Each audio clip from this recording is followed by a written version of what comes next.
out to a secret squatching place. Might or might not disclose where it is. Depends.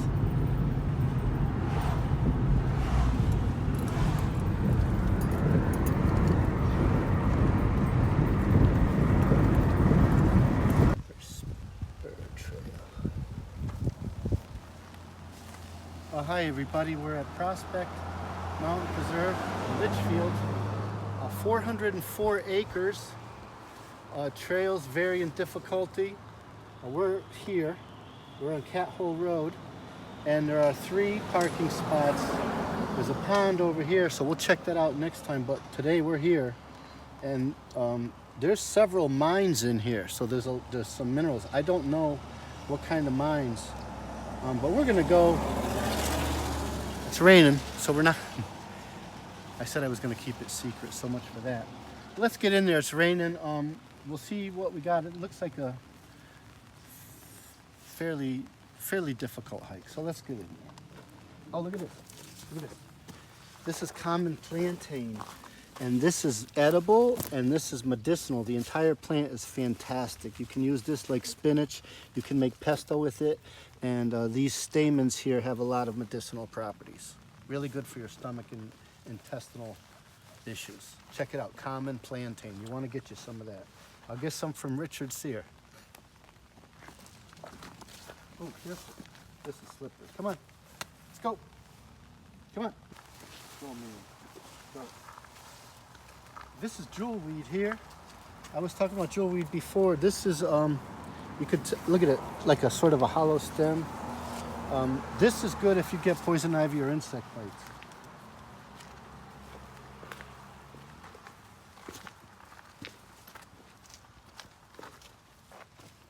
Wow. Wow.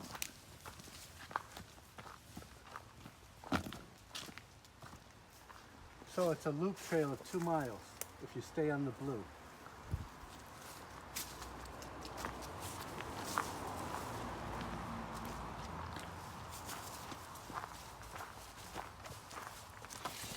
All right, for Ruth Gill DuPont, naturalist, mentor, sister, teacher, friend, and lifetime honorary member of CCIS, and her license, even though she's passed, good for life and is not transferable to Mr. Haunted or Richard Sear.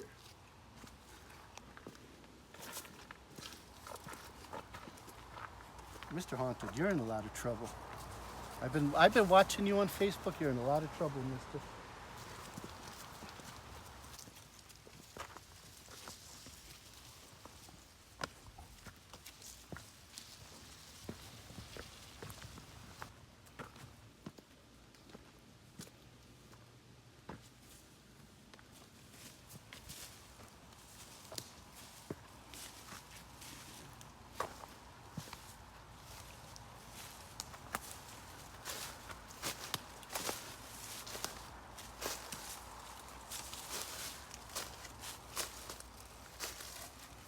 I've been asked about Bigfoots and odor, and obviously that's not a Bigfoot spot, but something's been peeing in there and it really stinks bad. So there. Let's get in. Totally cool place, by the way. I mean, obviously we came at the wrong time. We just had a heat wave of over 100 degrees for the last week. And if we had come at the right time, this would have been a nice, beautiful, roaring stream. But it's all dried up now. Still cool. All right, camera person, let's move along. Come on.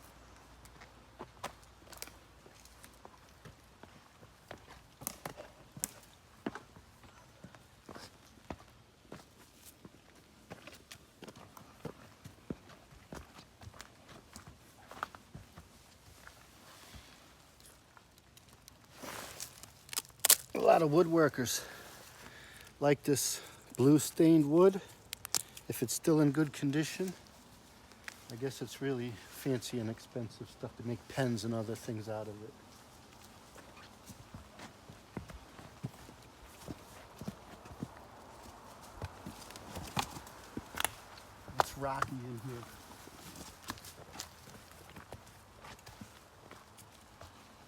So on a podcast that we did recently, I was talking about squatch being, strictly biological. So I don't want to rule any other behavior out, paranormal or any of that stuff, dimensions or relation to UFO or strange phenomena lights. I don't want to rule that out. To be clear, so I specify every time, as far as CCIS and myself are concerned, we approach it from a biological standpoint. It's not that we're ruling anything out. Everybody's still trying to figure this out.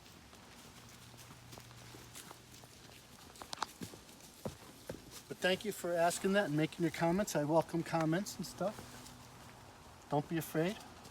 I know I'm a knucklehead, so don't be afraid to throw it at me.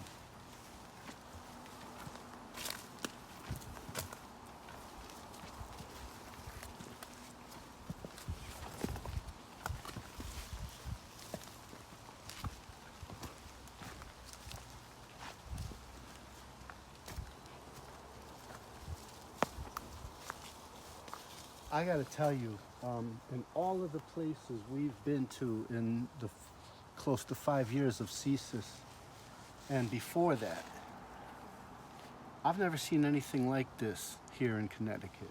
Just the way it looks, it's different. It's really cool. It reminds me, and I know it's nowhere near the elevation, but it reminds me of the foothills of Mount Greylock. That's what it's like.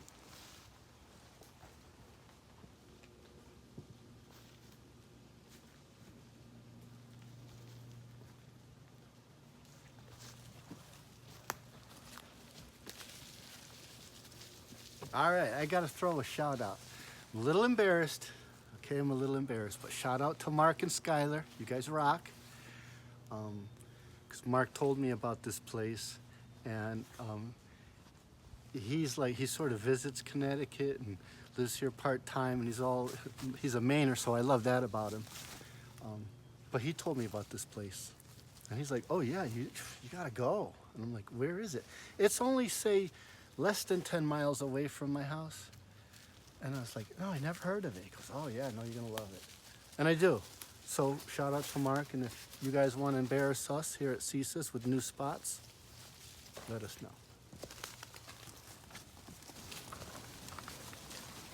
This is a lot like, it doesn't look like, but it reminds me of the Sheephog Crossing Preserve that we did recently with all the rocks. The only thing missing here is the river, but look at the trees, look at this. That's a hemlock tree. Yeah, I wouldn't want to bring little kids here,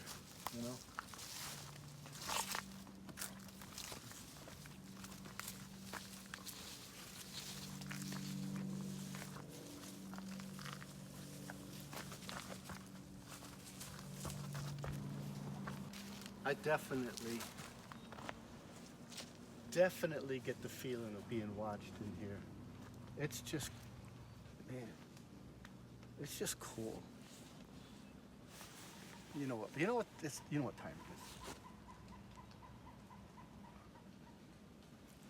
Ah! A little thirsty, so I don't have a great howl.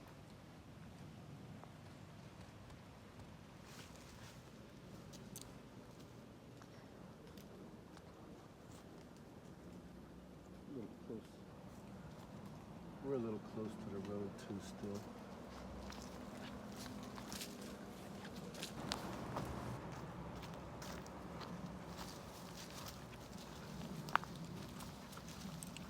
There is a lot of shelter here for some animals. Look at this over here.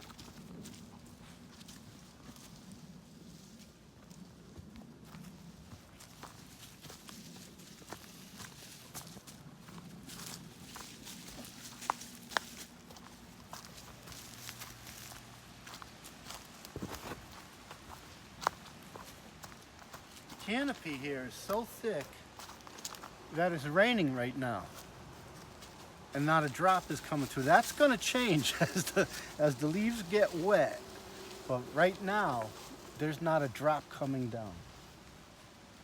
This must, I haven't been to Dudleytown, but you know, the place is called Dark Forest Entry. It must be a lot like this because you're in these valleys and it's dark and it's just creepy.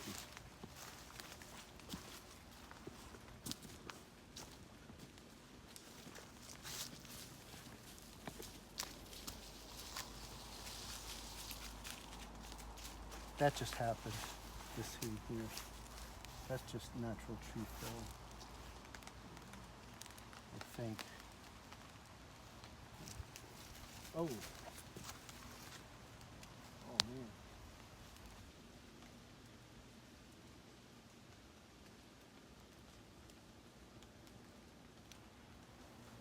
Woo!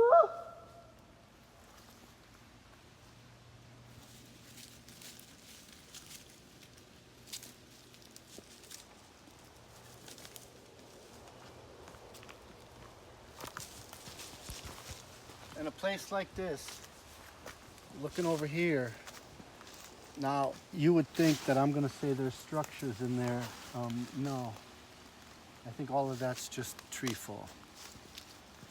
These squash structures, when you see them, assuming they are that, okay, but when you see these structures, you're like, when they just don't add up, that's when you know you're in a hot spot. Here, this all adds up.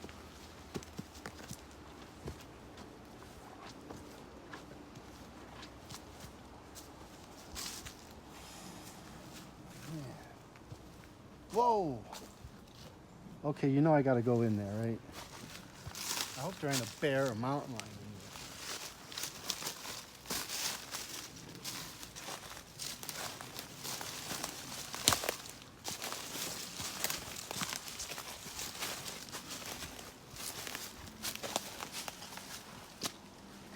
Come with peace. Love in my heart. Whoa. Now this.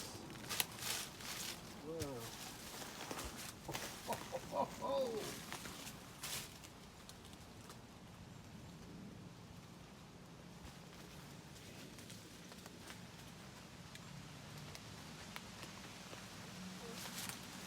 Wow. Something big could fit in there. Yeah, I could fit in there. Wow.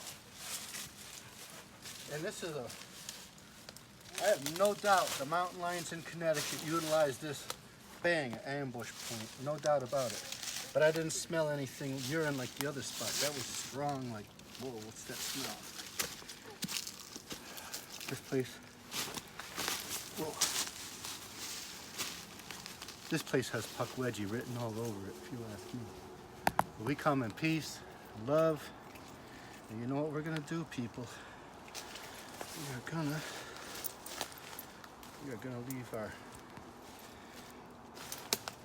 copper offerings of friendship. Did you know? And those are the old real copper coins. Copper is one of the noble elements, along with gold, silver. Gold, silver, copper occur in their metallic state in nature. That is a glacial erratic. That thing I would not hesitate to say 50 to 60 tons. And it's not bedrock. That's a glacial erratic. That is, to date, the largest glacial erratic I've ever seen. And the other one's piled on top of it. We don't need Stonehenge here in New England, okay? We got this.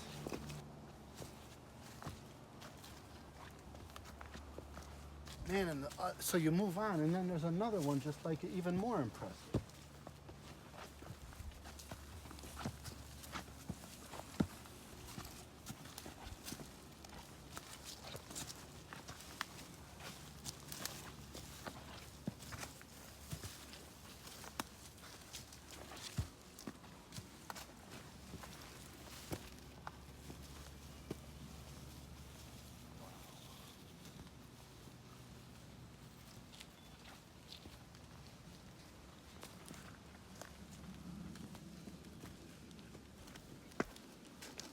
Gigantic glacial erratic, one on top of the other.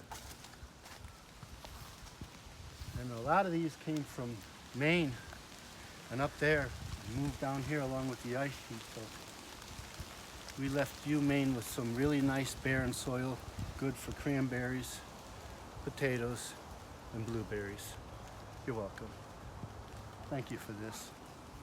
We got your corn though. Okay, we got your deep soil corn. All this soil was dropped off by the glacial erratics too. Of course, this is composted vegetation, but our deep soil, and that's why as you go further down south, as the ice receded, it left all that sediment there. Unbelievable, this place.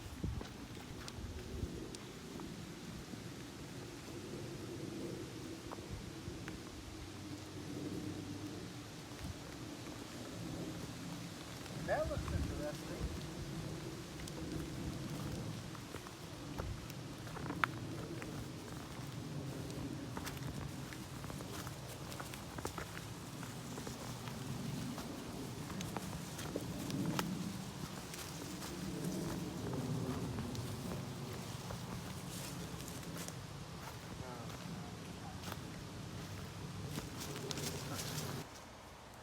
We just missed the mountain laurel, which is Connecticut's state flower, in bloom, and this is mountain laurel. We just missed the flowers.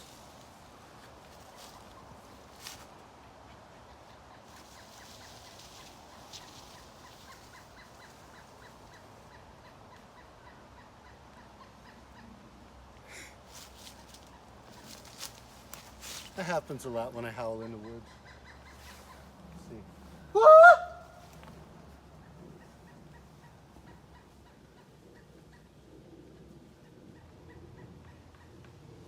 Oh, he's pecking on the tree, so that's a woodpecker.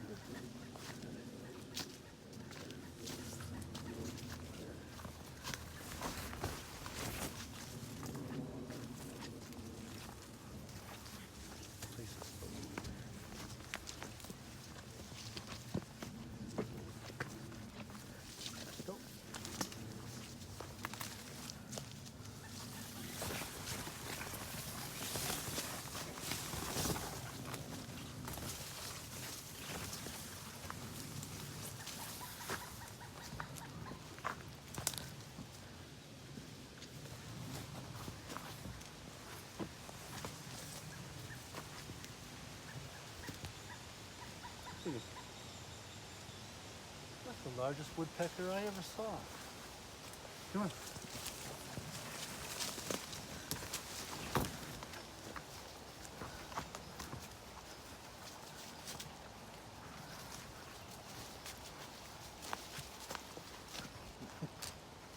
He's keeping an eye on me.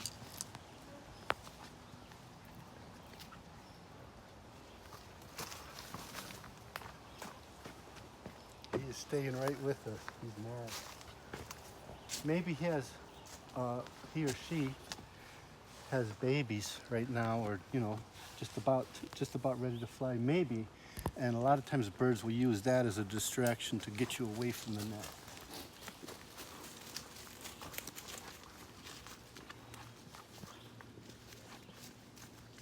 And I can tell just by listening to the birds. They're relieved with this little bit of rain and the temperature dropping down to the upper 60s. The camera person's getting attacked.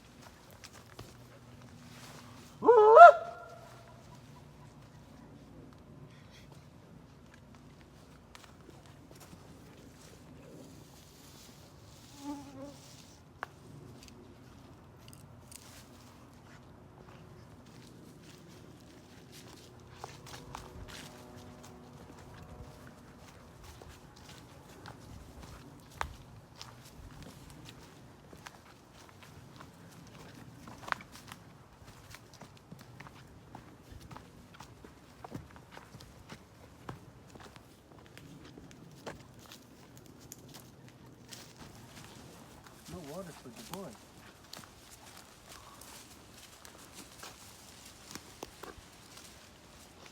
You know, he is good for that. Look, he just found the trail for me. Oh. Yeah, I never tried using it on a rock. Right? It sounded pretty good. Oh, this rock's really different. Probably gonna hurt my hand, right? The last time I used rocks, they talk about clapping rocks together. I see it in a lot of documentaries, and I gotta tell you, when you try that, your hands are gonna hurt like heck. Come on.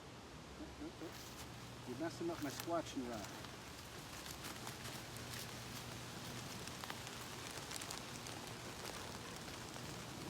I'll just use one hand, because I know it's gonna hurt.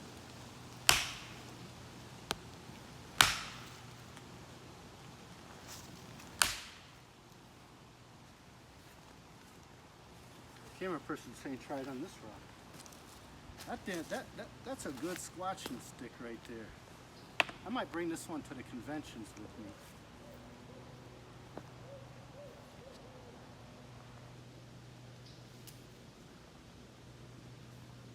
Now that was an owl, but I don't know. Woo, woo, woo, woo.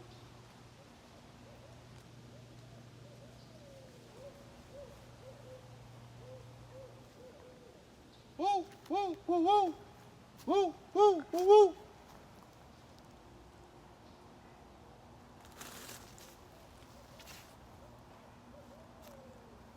Woo, woo, woo, woo. Woo, woo, woo, woo. Woo.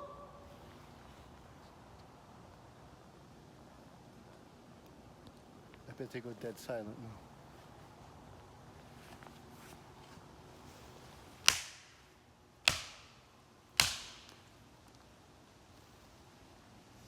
Yeah, that's a pretty squatchy stick.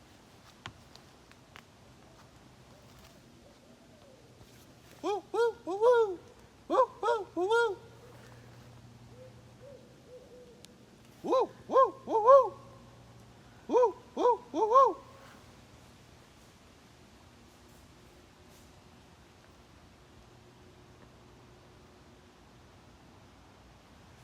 They're moving away.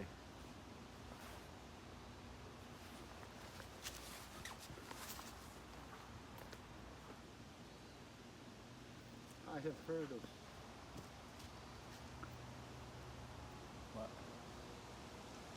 I'm hearing stuff. This place is creepy.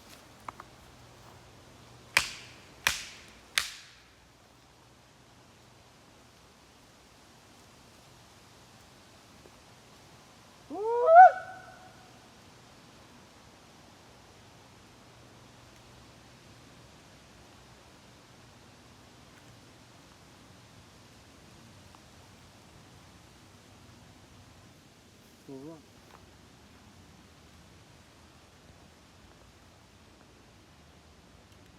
Man, this place.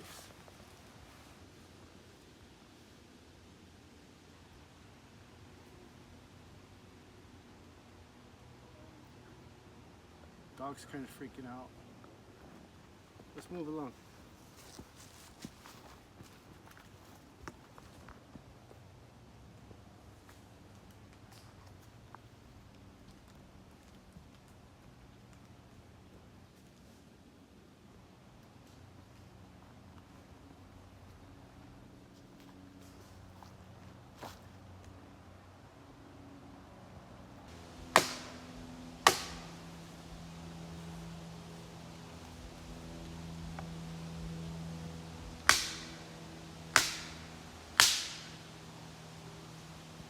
What?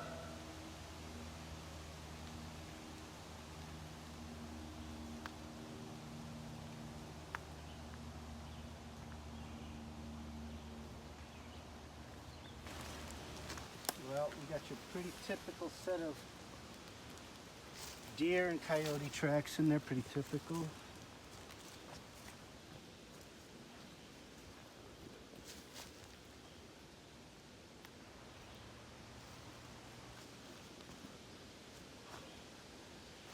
You can see the tracks in here. I don't see anything large. This is the kind of place you want to look for tracks, this wet, mucky stuff.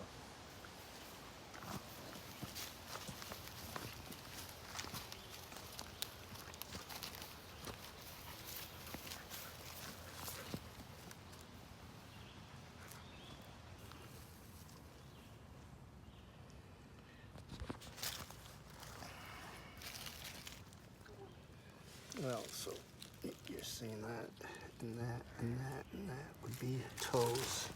Kind of like what would be this, that would be this foot. It wouldn't be very big. I'm gonna say, well, you can see my hand there. All right. There should be. Well, that's a pretty good track. Not a lot of definition to it, but it certainly looks like a human footprint type. All right, so there would be another one here. So let's see, bang, bang. That would be something really small, a juvenile if it was. There's not a lot of definition there, but it's interesting. Now it could be shoes, it could be human, but we don't know.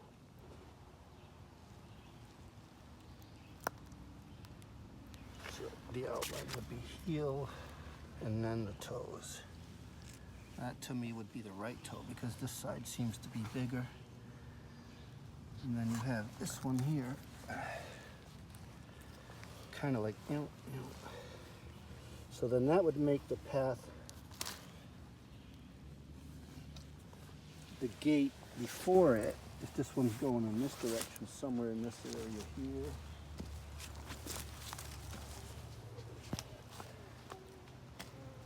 Probably stepped on this hard stuff here.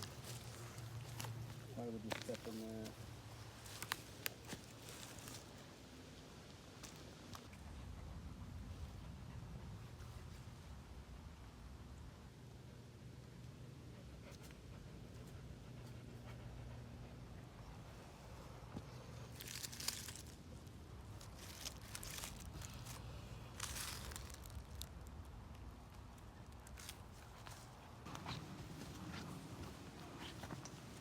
So far, we got tracks. We got some crazy howl responses. I haven't heard any taps, and the density of the trees makes it hard to identify any kind of structures, but we're looking. The camera person found those really cool tracks. And I gotta tell you, they're very rocky, and you wouldn't be barefoot in there. And clearly had, to me, and camera person, might be hard to see in the camera, but the delineation of toes, that would have been something about my size, but much heavier. Speculate juvenile something. Okay. Nice find, camera person. Camera person always finds the tracks.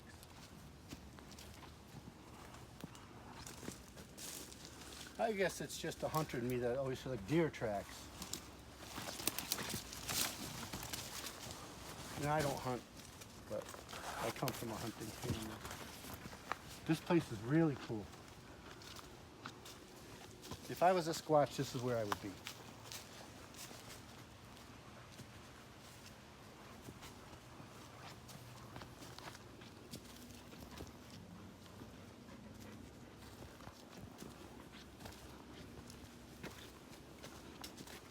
We'll get up to that crest there and do a howl. We're doing way more howls than usual.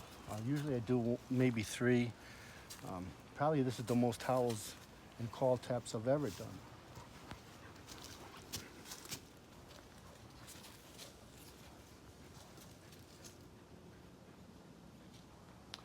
So obviously this is where it loops back around. When you see the blue there and the double blue, that lets you know that this is your loop. We'll go up so it's easier to come down. We're probably not going to do the whole loop today. We'll do that when the water's flowing.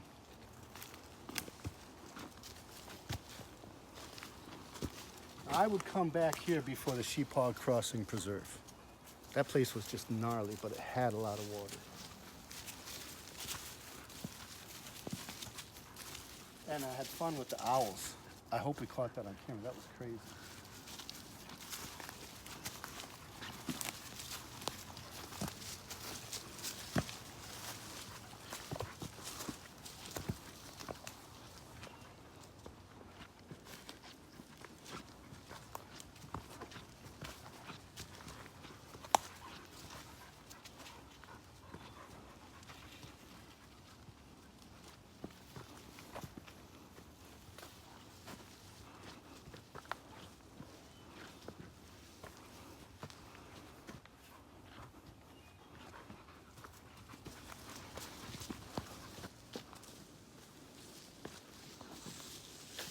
A lot of ferns here.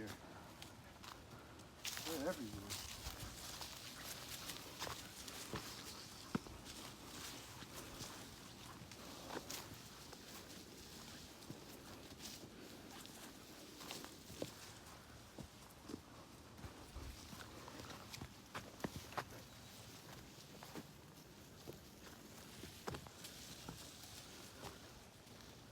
So as I was over there by the print, here I am, 200 and plus pounds, many plus pounds. I didn't leave so much as an imprint over there, so whatever left that was pretty heavy. This is sassafras, one of my favorite all time. So you can, this is part of the old root beer, kind of has that root beer smell. You can identify this very easy. Oval-shaped leaves, mitten-shaped leaves, mitten-shaped, and then the 3 points. No other tree has that. It's gonna have a purplish color towards the bottom, the spots, and you'll know it right away. You break off a little piece and you smell that and you can chew that, right? I'm not gonna bother this beautiful tree. You chew these little bits of the stem or make tea out of it. Down south in Louisiana, they use this, I forget what they call it, but they use that to thicken soups and gumbos and stuff. And it's just a fantastic tree. They can get rather large. What you really want is the outer membrane of the root. That's where all the flavor is.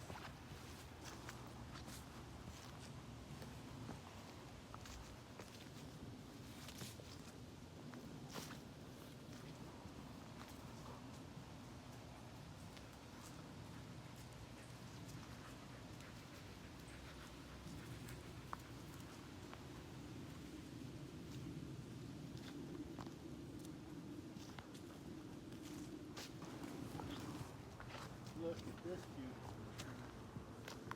Hemlock. Just magnificent. Just magnificent. Why would you cut these down?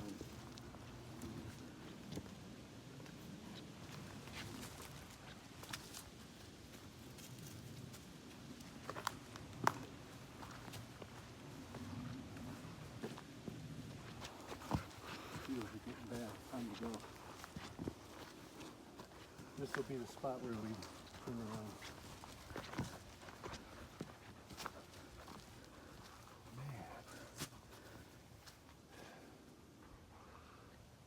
You know, if I was a puckwudgie, that would make a nice little shelter.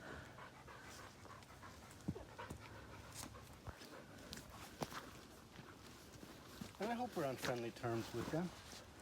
You know, we've never said anything bad about it.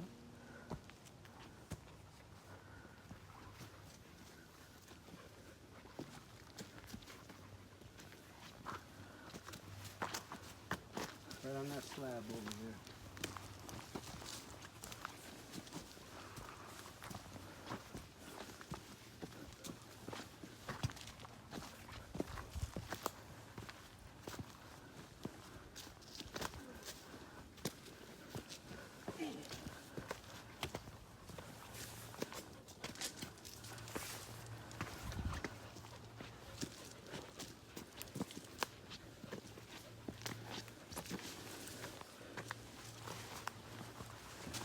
So, for these grapevines, one of the things I recently learned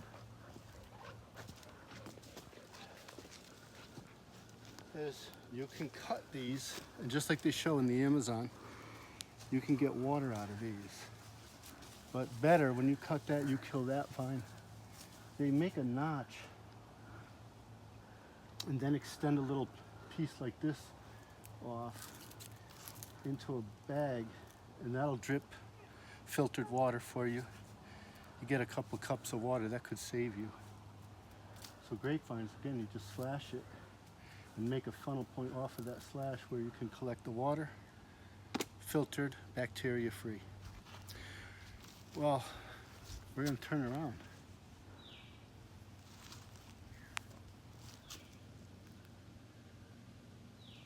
If you like birds.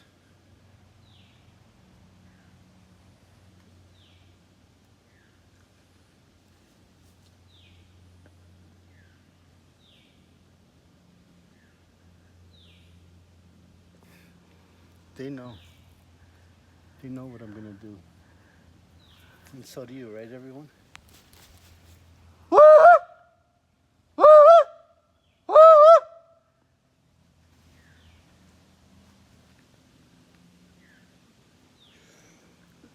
Excuse me, I'm a little thirsty.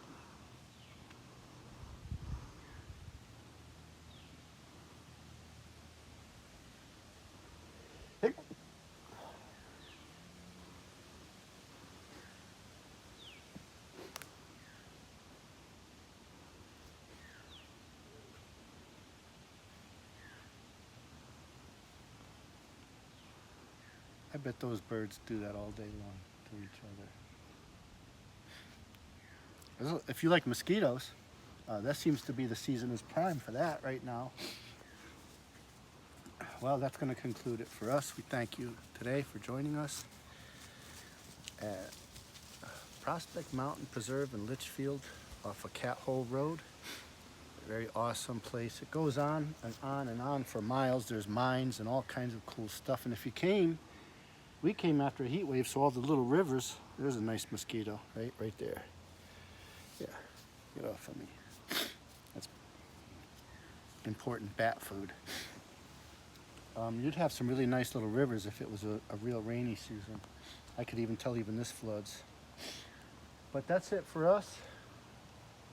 We'll get back down to those tracks and conclude our, I guess, field investigation at this point. Hard to tell, it's so dense in here, I can't tell what's a, it just looks like everything's a jumble of tree fall in here. But it's, okay, squatchometer, yeah, I'm gonna go with 4.9, 4.9,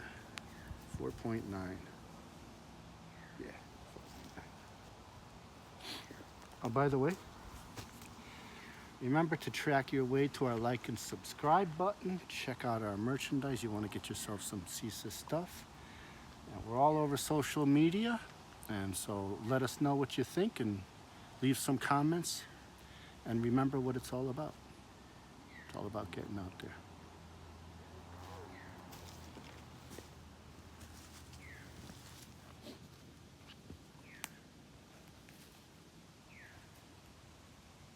So you could tell that this, fills, this is a little raging river at times, because look at this, it has like ridges, like herringbone pattern almost, like flaky, like fish. It's cool, and that's from the years of water eroding over it. Very cool place. We got the sniffles.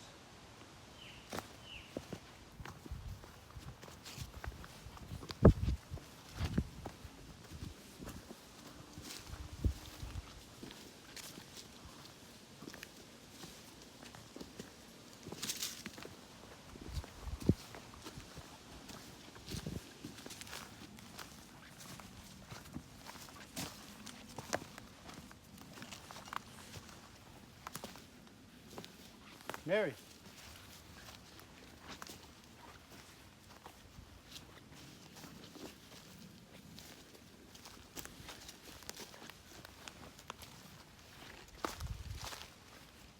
Yeah, that's what that is. That there looks pretty deep too.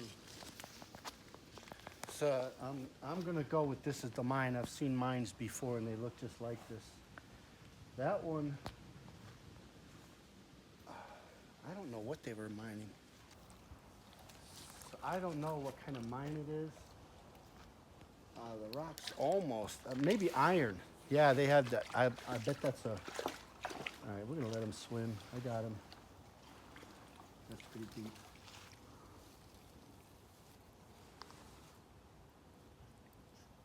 Come on.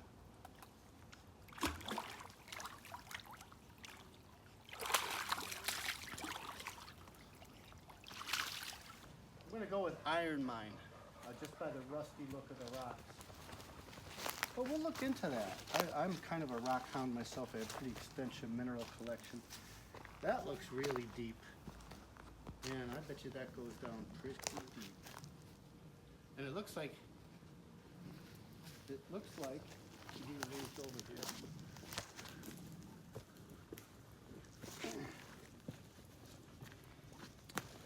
Oh well, that's definitely a mine. It looks like it goes pretty deep.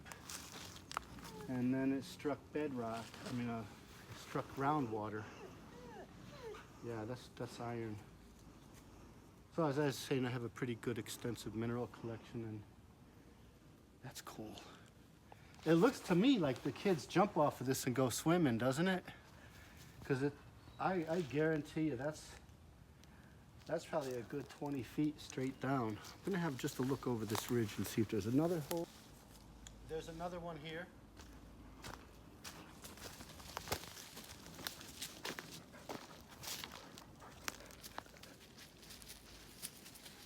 If that was a vernal pool, it would be dried up, and that's deep. That's another deep one. That one goes straight down. Man, that must have been crazy, man. Let's see if there's some more over here.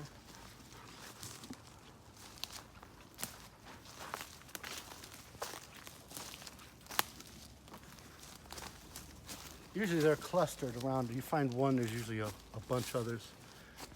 But that's gonna wrap it up for us today. That's pretty cool. Let's get back over there. You're welcome, people. We find these spots for you. So we showed you the mine on the map and the legend when we came in, and we didn't think we found it. And both the camera person and I had a hunch. Where it loops back, we were just like, oh, before we leave, let's just go over there and see what that is. It looks interesting. And sure enough, look at that. That and the other mine. And I'm sure there's 2 or 3 more if you looked around. I'm gonna go with iron mine. So that would have been old. That would have been, revolutionary iron mine. And that's the craziest mine I ever saw. Oh, anyway, so I said mountain laurels were in bloom. They are past, but that's what they look like. Here's another one about to come. Yeah, look, we got some clusters over here. So when they're in the height of their bloom, they'll just be white flowers all over the place. These guys here.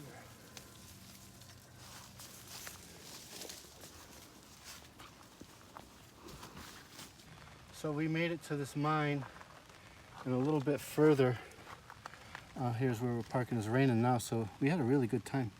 We found some really interesting tracks, and the camera person was asking me about the mine, and they were saying, did they flood it to keep people out? And I was explaining that no, that they get into groundwater, and as they're mining, they just either, if they encounter that, pump it out, or deal with it somehow, or just go and stand in it. But over the hundreds of years, it recedes back into sort of an artificial pond. And you tap into the groundwater, you can see all the water here, and it becomes a little artificial pond.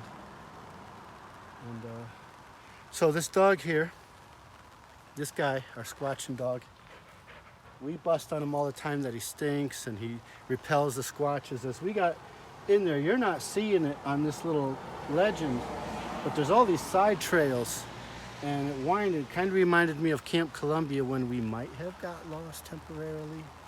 But today we came to a point somewhere right around here where we thought we were in the right path, but the dog kept going, and he was insistent on going another way. And so we followed him, and he ended up someone from New Jersey here. He ended up guiding us back twice on this trail so that we found the right path. So I'm gonna give kudos to this guy that we always bust on him. Today, he guided us out of this preserve with its crisscross of confusing trails. And you know, I was like, no, he's wrong. He was right. So kudos to the boy. And he wants to go really bad. He wants to go home, so we're gonna let him. So you can see all that, right? This, when you think of Connecticut, you might not think of it like that. But I'll tell you what, it's as squatchy here as it is anywhere. And pretty much all year, you know, it doesn't get so cold. It does, it gets below freezing a lot, but it doesn't get so cold that it would permanently drive something out. There's an awful lot of deer and moose and other game that stays here all year. Canada geese, all kinds of stuff, raccoons. But we had a great time, and we love showing you new places to go in our beautiful state. So you're welcome.